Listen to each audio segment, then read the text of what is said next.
আসসালামু আলাইকুম আমার প্রাণপ্রিয় বন্ধুরা। আজকে আমি একটা খুবই গুরুত্বপূর্ণ একটা কথা বলবো। আশা করি আপনাদের কাছে কথাটা খুবই ভালো লাগবে। একটা কথা মনে রাখবেন, বাবা যখন বেঁচে থাকে তখন বাবার মূল্যটা আমরা দিতে পারি না, কিন্তু বাবা যখন দুনিয়াতে না থাকে তখন বাবার ভার যখন নিজের কাঁধে এসে পড়ে তখনই বোঝা যায় দুনিয়াটা কত বড় একটা ভয়ানক একটা জিনিস।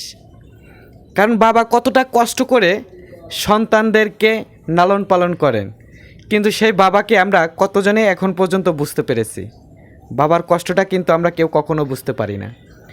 কারণ ঈদের সময় আপনি মার্কেট করতে দেখবেন যে সন্তান, বিবি, বাল বাচ্চা সবার ফ্যামিলির জন্য, সবার জন্য কেনাকাটার জন্য তার পকেটে টাকা থাকে, কিন্তু একটা জিনিস দেখবেন যে তার জন্য একটা স্যান্ডেল গেঞ্জি কেনার জন্য তখন তার পকেটে টাকা থাকে না। কারণ কি জানেন? সে হচ্ছে বাবা।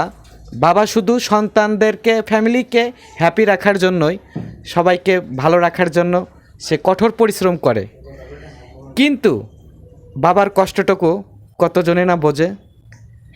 এটাই বাস্তব রে ভাই, এটাই বাস্তব।